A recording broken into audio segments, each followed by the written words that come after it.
Jesus explica como eu treino os meus servos para que possam puxar a carruagem em segurança. 21 de março de 2016. Palavras de Jesus através da irmã Claire. Claire começou: Bem, meus preciosos habitantes do coração, o Senhor deu-me uma mensagem esta noite. Algo que eu ia escrever para ajudar algumas pessoas a sair de uma provação muito difícil. Comecei por escrever. Tudo tem uma ordem, ordenada por Deus, mantida por Deus, desde os governantes aos ministros, passando pelos trabalhadores de rua que reparam o abastecimento de água de uma cidade. E nessa altura estava a ver homens a trabalhar num bueiro. Quando estava a começar a escrever isto, Jesus interrompeu e começou a falar. Cada um deles tem um mandato meu para executar determinadas tarefas. Cada um deles foi treinado por mim e considerado competente para desempenhar a sua função. Quando maior for a vocação, mais longa é a formação e mais profunda é a limpeza. As imperfeições nos alicerces de um edifício de 30 andares significam um desastre, ao passo que as imperfeições nos alicerces de um edifício de apenas 6 metros de altura podem nunca ter qualquer efeito. Por isso, para os edifícios mais altos, a preparação deve ser feita meticulosamente para que o edifício dure e não ceda, matando todos os habitantes. E o mesmo se passa com os meus ministros. Os dons devem ser arreados e usados para puxar a carruagem para a frente a um ritmo constante e seguro. Se os cavalos não forem bem treinados sob os arreios, eles vão atacar, dar cambalhotas, sair correndo descontroladamente, passar por entre as árvores e destruir a carruagem e a si mesmos. E assim, a disciplina e a preparação para o ministério podem ser árduas e longas. Meus servos, é verdadeiramente uma coisa temível cair nas mãos do Deus vivo. Os meus dons não são para brincar, nem para serem tratados com ligeireza. Há uma maneira de operar com os meus dons e uma maneira de não operar com eles, para que não façam mais mal do que o bem. Ter o dom é apenas o começo. Depois é preciso ser treinado para usar essa ferramenta.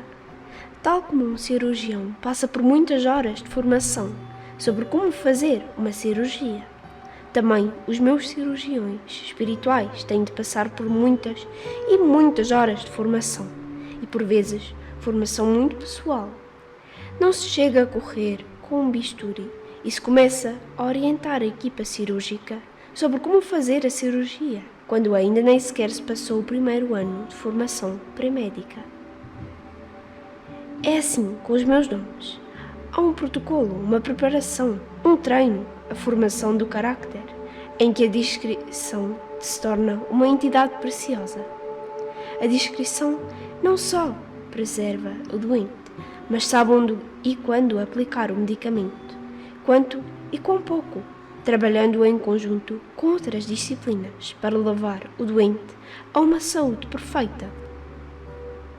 Desejo que todos vós opereis nos maiores dons, mas compreendei que quando vierdes servir-me, preparai-vos para passar por muitas dificuldades.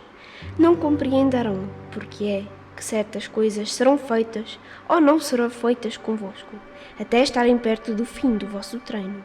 Então poderás olhar para trás e ver porquê é que esse tempo de provação foi tão necessário para ti. Os dons das mãos erradas ou nas mãos daqueles que não estão treinados são um desastre à espera de acontecer. Há ainda muitas camadas de lições que o cirurgião deve aprender. Como diagnosticar o tecido saudável do tecido doente, quando o retirar e quando o deixar. Qual o efeito que a sua remoção terá nas outras partes do sistema do corpo, como anestesiar o doente, como prepará-lo para a cirurgia, como fazê-lo cooperar durante o processo de cura que complicações podem surgir, que infecções podem tomar conta do corpo e matá-lo, apesar de uma cirurgia bem-sucedida. Trabalhar com almas não é diferente. Há muitas camadas para o seu crescimento. Cada uma delas tem de ser meticulosamente definida e aquele que medica almas tem de ser treinado tão bem como aquele que medica corpos. Cada pessoa tem uma unção diferente. A unção de um administrador de hospital é diferente da do cozinheiro, da enfermeira, do pessoal de manutenção e segurança, dos cirurgiões e do pessoal de traumatologia. Cada um foi formado e atingiu um grau de responsabilidade na sua área de especialização, e é por isso que são nomeados responsáveis pelo que se passa abaixo deles. Um cozinheiro não diz a uma enfermeira como administrar a medicação. Um administrador não diz a um cirurgião como operar. Um anestesista não diz ao homem da manutenção como limpar o chão. Nem o pessoal da manutenção lhe diz como administrar a medicação. E é assim no meu reino. Toda a gente tem uma tarefa a cumprir. Todos têm uma área de especialização. E quando todos honram a posição uns dos outros, o meu reino vem, a minha vontade é feita. Quando é necessário efetuar mudanças, envio os meus representantes para se aproximarem do chefe de departamento e transmitirem a mensagem.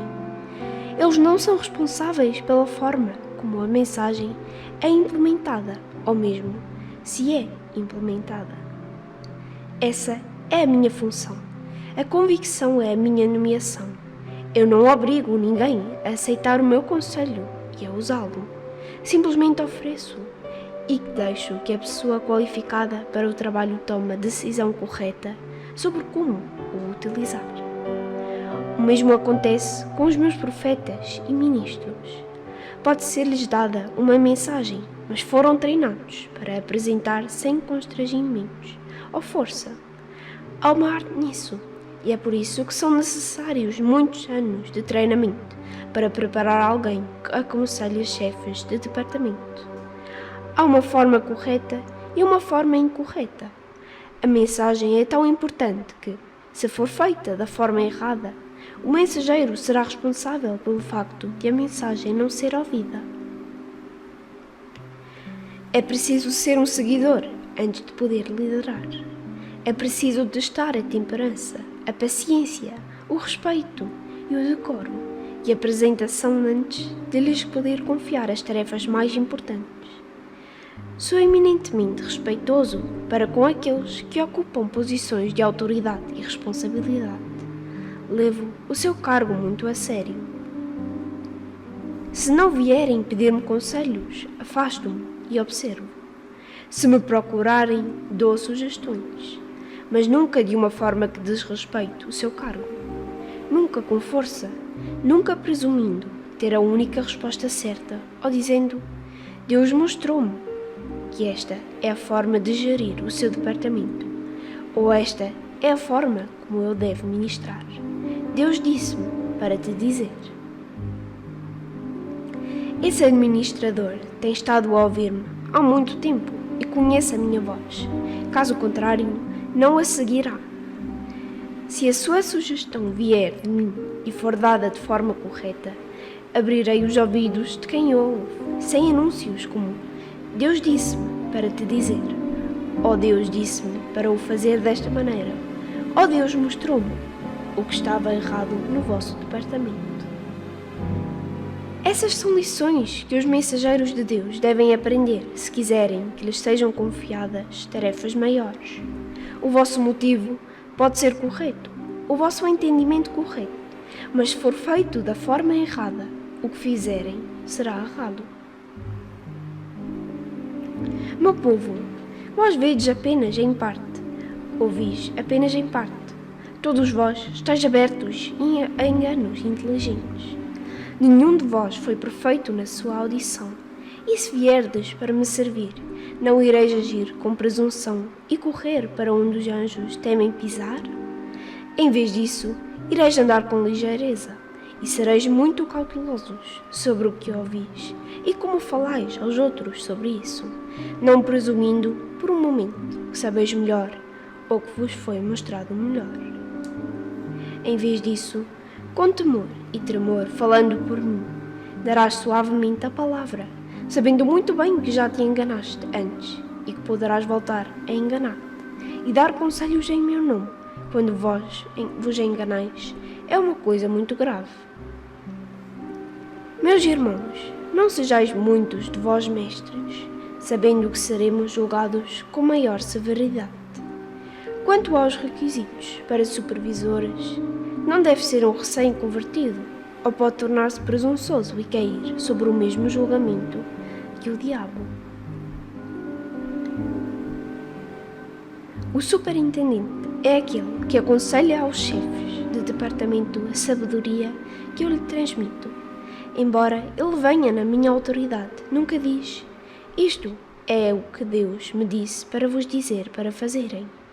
Em vez disso, ele oferece a palavra da verdade com toda a humildade e esse servo, conhecendo a minha voz, levá-la a peito. Mas esta é a tarefa dos supervisores, não dos recém-convertidos. As pessoas que se apressam a dizer a um pastor o que fazer e que são ainda muito jovens no Senhor, são imaturas na formação do seu carácter. Serão alvo de escárnio e desprezo, e com razão. O pastor conhece a minha voz e outra que não seguirá, e o pastor também sabe como eu actuo. Embora tenhais feito o vosso melhor para me ouvir, se não compreenderdes como estáis nus, falíveis e vazios perante mim, não o apresentareis de uma forma que reflita a minha humildade. Muitas vezes mostro-vos coisas pelas quais deveis rezar e não deveis declarar abertamente aos outros. Um noviço está ansioso por mostrar ao mundo que ouve de mim e partilhar coisas sublimes que eu preferia que guardasse só para nós. É por isso que me calo rapidamente na sua presença. Um homem sábio tem o cuidado de falar para não ofender, e na maioria das vezes cala-se, e com este homem posso conversar livremente. Quando te é confiado um grande tesouro, não corres a expô-lo aos ladrões que virão matar-te durante o sono e roubá-lo. Da mesma forma, os demónios vigiam e esperam pelo deslize de uma língua, planeando a melhor forma de vos apanhar e de vos fazer cair em descrédito. Por isso, meus filhos, quanto maiores forem os mistérios que vos revelo, maior deve ser a vossa discrição.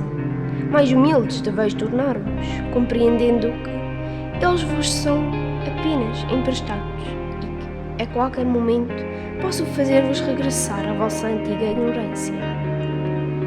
E por vezes é exatamente isso que farei. Vou reter-vos as coisas antigas para que aprendam as virtudes da discrição e da humildade. Faço porque vos amo e tenho grandes coisas reservadas para vós, não para vos castigar, mas para vos formar. Foi o fim da sua mensagem.